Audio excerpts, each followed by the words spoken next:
J'ai vu des enfants placés dans de faux foyers d'accueil, censés dépendre du HHS, le département de la santé et des services sociaux. Et quand on allait vérifier s'ils étaient en sécurité, les enfants avaient disparu. Dans cet épisode, je m'entretiens avec Elena Habba, conseillère du président Donald Trump. Entre 2019 et 2023, environ 500 000 mineurs non accompagnés sont entrés aux États-Unis. Et selon plusieurs experts, un grand nombre d'entre eux pourraient avoir été victimes de traite humaine. Et cela ne tient pas compte des enfants qui ont traversé la frontière avec des adultes se faisant passer pour des membres de leur famille. Alors, où sont passés tous ces enfants aujourd'hui ? Je suis en train de rédiger quelques décrets exécutifs à ce sujet. Des textes que je trouve essentiels pour vraiment faire bouger les choses dans le bon sens, pour ces enfants. En tant que conseillère du président, elle m'a expliqué qu'elle se concentrait sur la traite des êtres humains et sur l'Irak. On parle de son travail actuel et on fait aussi le point sur le brûlant dossier Epstein. Voici American Thought Leaders, je suis Yann Yekielek. Alina Habba, c'est un plaisir de vous recevoir dans American Thought Leaders. Merci pour votre invitation. Félicitations pour votre nouveau rôle de conseillère du président. En quoi consiste exactement cette fonction ?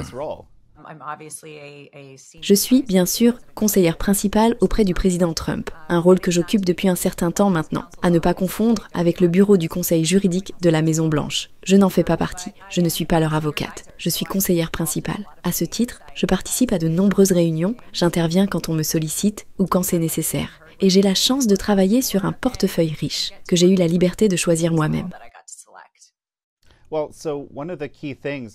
Je vous ai vu parler du sujet de la traite des êtres humains avec ferveur. Vous voulez vraiment faire bouger les choses. Où en est-on aujourd'hui ? Ces dernières semaines, j'ai travaillé étroitement avec Tom Homan, avec l'équipe de Kristi Noem au département de la sécurité intérieure, ainsi qu'avec le secrétaire à la santé Robert Kennedy, parce que ce sujet concerne en réalité une large partie de notre gouvernement. On parle ici de cybersécurité, de lutte contre la traite, de patrouille frontalière, de douane, et bien sûr de tout ce qui relève de l'application de la loi, donc du département de la justice. Où en est-on ? L'administration précédente a laissé derrière elle un chaos total. Et les enfants ont été pris dans ce chaos. Beaucoup ont été amenés à traverser la frontière sur la base de fausses promesses, à une époque où elle était grande ouverte. Ils ont été séparés de leur famille et pris dans des réseaux de traite sexuelle ou de travail forcé. C'est de l'exploitation d'êtres humains. Ce n'est pas seulement de la traite. Il y a aussi une dimension de cybertraite. J'ai donc passé près de 2 mois à mesurer l'ampleur du phénomène sur notre sol. Et la réalité est grave. Aujourd'hui, nous entrons dans une nouvelle phase. Il faut retrouver ces enfants, les protéger, les ramener en sécurité. Il faut aussi retrouver leurs ravisseurs et traduire en justice les clients, ces prédateurs, ces pédophiles. Et il ne s'agit pas seulement de mineurs. Il y a aussi de nombreux adultes parmi les victimes. Selon les chiffres dont j'ai eu connaissance, on parle d'environ 500 000 mineurs non accompagnés entrés sur le territoire, et cela ne tient même pas compte de ceux qui sont arrivés avec des adultes. Environ 80 000 auraient été localisés, pas forcément retrouvés physiquement, mais on saurait où ils se trouvent. Est-ce qu'on a des informations plus précises à ce sujet ? Nous sommes en train d'identifier de nouveaux foyers pour ces enfants. Je ne peux pas entrer dans les détails pour l'instant, car nous sommes en train d'obtenir des mandats, mais un travail considérable a déjà été accompli. L'une des choses essentielles que cette administration a remis en place et que l'administration Biden avait abandonné depuis la première administration Trump, c'est le recours aux tests ADN. Ils ont supprimé cette mesure. Résultat, des adultes arrivaient à la frontière avec des enfants, prétendant qu'il s'agissait de leur fils, de leur neveu, et aucun test n'était effectué pour vérifier ces liens. On ne savait pas si ces adultes étaient en réalité liés à des cartels ou s'ils avaient acheté ces enfants à des fins criminelles. Depuis notre retour, nous avons réintroduit les tests ADN et nous veillons désormais à ce qu'un lien réel existe entre les enfants et les adultes qui se présentent comme étant de leur famille. Pour être bien clair, vous souhaitez vous concentrer spécifiquement sur la question de la traite des enfants. Non, je ne me limite pas à la traite des enfants. Je me concentre sur l'exploitation des êtres humains, sous toutes ses formes. De toute personne, quel que soit son âge, victime de traite sexuelle, de chantage financier ou de manipulation par des moyens cybernétiques, comme via Skype par exemple. C'est transnational. Des clients ici peuvent parfois interagir avec des mineurs à l'étranger. C'est de la pornographie interactive, un phénomène profondément malade où certains ordonnent à d'autres de faire du mal à des enfants en temps réel. C'est monstrueux. Et pourtant, cela fait malheureusement partie du monde dans lequel nous vivons. Donc non, il ne s'agit pas seulement de traite d'enfants, c'est un combat contre toutes les formes d'exploitation humaine. Certaines personnes arrivent ici en quête d'une vie meilleure et se retrouvent piégées dans des réseaux de travail forcés, dans des conditions inhumaines.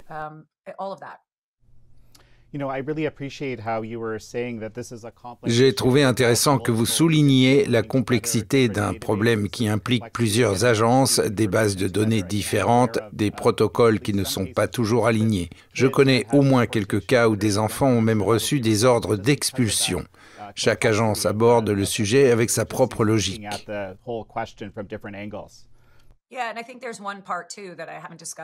Oui, et il y a un aspect dont je n'ai pas encore parlé qui relève du secrétaire Kennedy. C'est toute la question du placement des enfants en foyer d'accueil. Là encore, c'est un désastre hérité de l'administration précédente. J'ai vu des cas où des enfants avaient été placés dans de faux foyers, prétendument supervisés par le HHS, le département de la santé et des services sociaux. Et lorsqu'on allait vérifier s'ils étaient en sécurité, ils avaient disparu. En réalité, ils étaient retombés dans les griffes du trafic. Aujourd'hui, on travaille activement avec des acteurs publics et privés qui sont vraiment engagés pour les protéger. Cela inclut un accompagnement complet, thérapie, soins médicaux et surtout placement dans des foyers véritablement sûrs. C'est un domaine où l'administration Biden a totalement échoué. Prendre un enfant victime de traite sexuelle, lui promettre une issue et le replacer dans un foyer où il est à nouveau exploité, c'est à mes yeux l'un des plus grands échecs possibles. On sort ces enfants d'un cauchemar pour les replonger dans un autre. C'est une négligence inacceptable. On sent que vous êtes vraiment engagé sur cette cause et ça se voit. J'ai regardé plusieurs de vos interviews à ce sujet. Il y a quelques semaines, vous avez d'ailleurs fait des commentaires à propos d'Andrew Tate tout en précisant que vous souhaitiez laisser la justice suivre son cours, ce qui est d'ailleurs l'un des principes fondamentaux de votre comité. Mais c'est une affaire qui soulève beaucoup de questions dans l'opinion. Quel est votre point de vue aujourd'hui et pourriez-vous revenir sur vos déclarations passées à ce sujet? Ce que j'ai dit portait sur un principe fondamental de justice, la présomption d'innocence. Je crois profondément que chacun y a droit jusqu'à preuve du contraire. En tant qu'ancienne avocate de la défense du président Trump, vous savez à quel point je suis attachée à ce principe. C'est à vrai dire la seule chose à laquelle je crois vraiment dans ce domaine.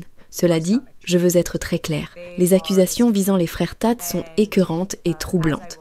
Et comme je l'ai déjà dit, et je le répète aujourd'hui, c'est à la justice de faire son travail. Et elle doit le faire, pleinement. Certaines personnes m'ont confié que vous aviez déclaré être une admiratrice. Oui, c'était une belle opération de manipulation. Les frères Tate ont une présence massive sur les réseaux sociaux. Et à ce moment-là, le sujet portait sur la politique britannique. Ils disaient vouloir se présenter, et je suis toujours encouragée de voir des gens prendre publiquement la parole pour dénoncer des dérives. Mais je veux être très claire. Cela n'a strictement rien à voir avec les accusations de traite d'êtres humains, de viol ou toutes les autres charges qui pèsent contre eux. Je ne connais pas l'état actuel du dossier, et en tant qu'avocate, je sais à quel point il est important de ne pas commenter une affaire en cours. Mais je peux vous dire une chose sans équivoque de manière générale. Je ne cautionnerai jamais de tels actes. Chaque fois que vous prenez la parole, on vous interroge sur le dossier Epstein, qui est évidemment étroitement lié aux questions de traite des êtres humains. Où en est-on aujourd'hui? Je sais que vous suivez ce dossier de très près, que vous êtes en contact avec le procureur général et avec Kash Patel. Est-ce qu'il y a du nouveau à ce sujet?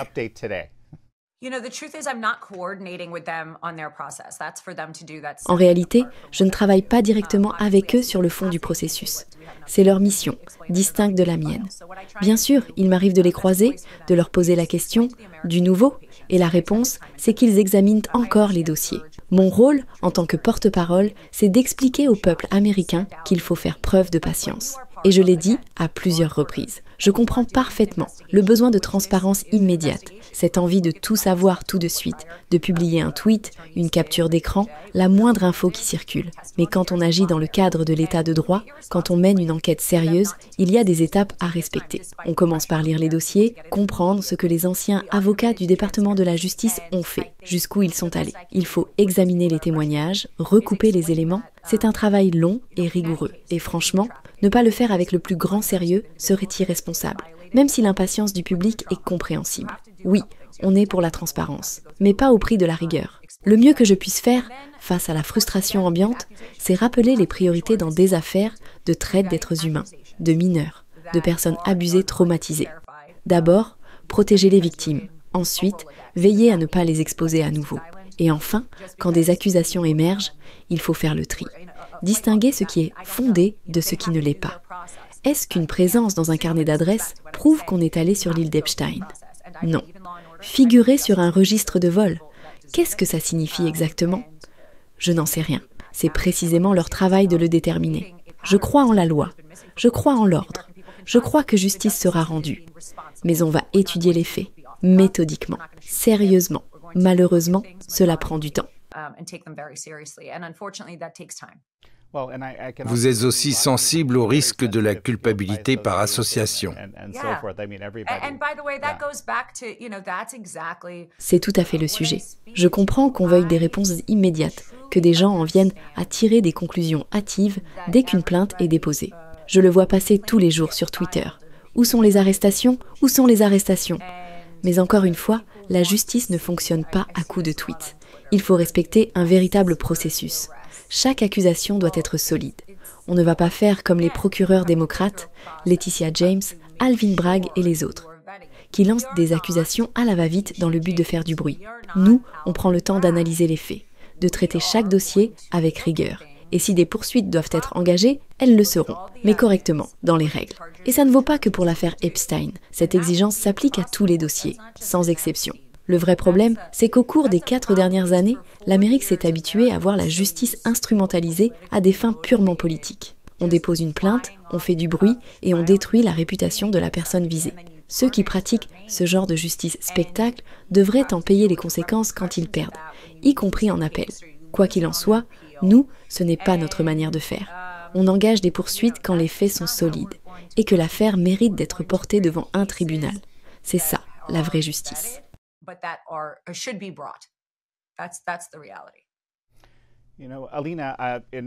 Alina, j'ai appris que vous êtes chaldéenne. Ici, à The Epoch Times, nous suivons de près la situation des minorités persécutées dans le monde et les Chaldéens en font partie. Nous avons également consacré des reportages aux chrétiens assyriens, donc votre histoire résonne particulièrement avec notre travail. Pouvez-vous m'en dire un mot? J'ai cru comprendre que l'Irak faisait aussi partie de votre champ d'action.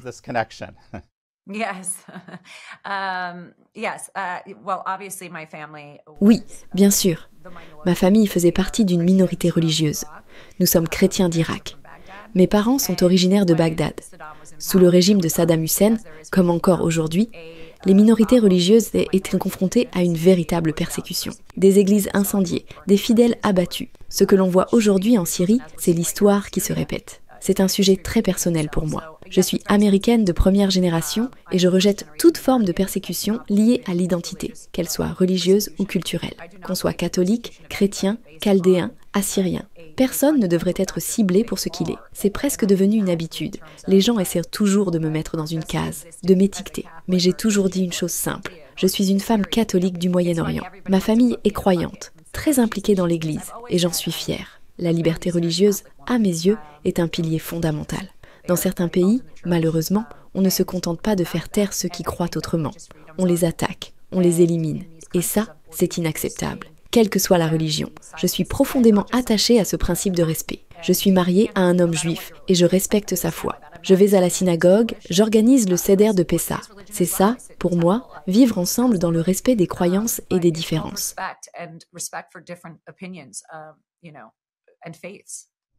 Et comment l'Irak s'intègre-t-il dans votre portefeuille? Évidemment, j'ai des liens culturels avec ce pays, mais au-delà de l'Irak, c'est tout le Moyen-Orient qui reste une région profondément troublée, alors qu'elle pourrait, dans une certaine mesure, prospérer si elle parvenait à se libérer de certains régimes et de mouvements religieux radicaux qui l'attaquent et persécutent ses populations. L'Irak, autrefois, était un pays doté d'infrastructures solides, d'une véritable activité économique. Ce n'est plus le cas aujourd'hui. Il fait partie de ces pays laissés pour compte, malgré un potentiel de développement immense. Que les États-Unis entretiennent de bonnes relations avec le Moyen-Orient, c'est important. Pas seulement pour nous, mais pour l'équilibre du monde entier. Comme le président l'a clairement affirmé, nous ne voulons pas de guerre. Et nous ne voulons pas non plus voir personne traverser les drames que connaissent aujourd'hui des pays comme la Syrie. Ce qui ne signifie pas que nous devons endosser le rôle de baby-sitter. Je comprends que cela ait pu générer de la frustration par le passé, notamment il y a une dizaine d'années, lorsque certaines interventions ont déstabilisé des régimes. À l'époque, les décisions ont été prises sur la base des informations disponibles. Aujourd'hui, le moment est venu de réévaluer notre approche, comme on l'a vu avec les droits de douane ou les politiques de réciprocité évoquées par le président. Nous voulons que chacun soit sur la même longueur d'onde. Nous ne souhaitons pas que des populations souffrent, mais notre priorité reste l'Amérique. L'Irak est entouré de pays instables, où opèrent des milices dangereuses. C'est pourquoi nous devons être exemplaires et coopérer intelligemment avec les États de la région.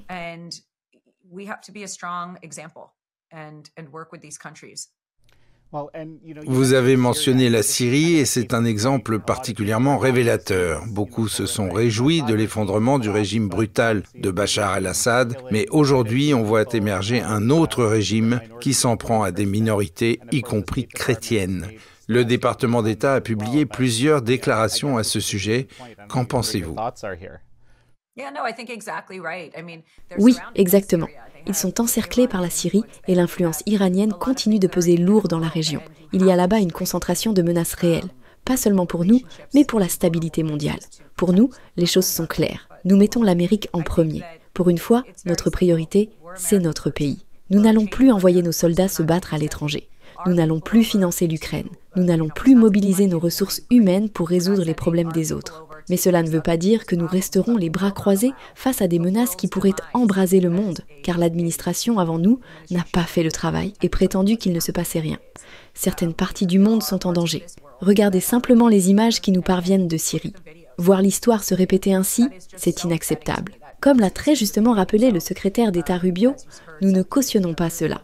L'ONU existe et nous avons un président fort, déterminé, pour une raison. Comme il le dit toujours, la paix passe par la force.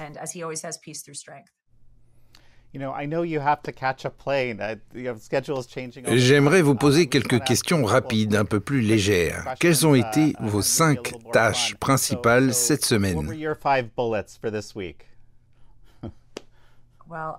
Malheureusement, je ne peux pas entrer dans les détails.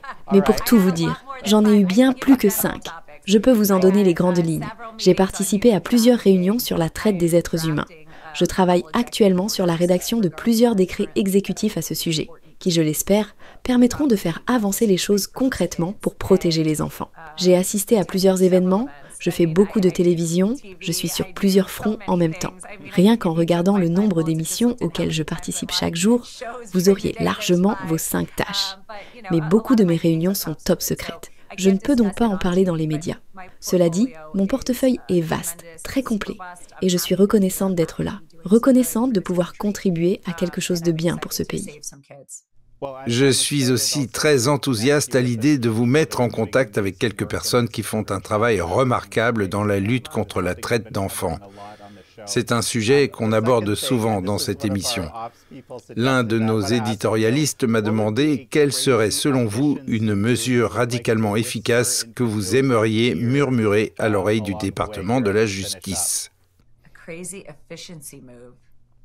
J'aimerais qu'il existe un mécanisme pour couper les financements aux procureurs généraux, aux procureurs de district et aux juges corrompus. Et s'il était possible de mettre en lumière, puis d'écarter, les juges qui servent des intérêts personnels, ceux dont les proches perçoivent de l'argent, ceux qui sont influencés, impliqués dans du trafic d'influence. Je crois que ce serait une avancée majeure. Cela ne serait pas forcément une économie budgétaire colossale, mais c'est une question de principe. Ce que j'ai vu ces 4 dernières années m'a profondément révoltée. C'est ce qui m'a poussée à venir ici, à Washington, à quitter ma famille, à faire des sacrifices pour me consacrer à cette mission. Parce que, sincèrement, il est temps de remettre les choses sur les rails. Alina Habba, c'est un vrai plaisir de vous avoir reçu dans cette émission. Merci pour votre invitation.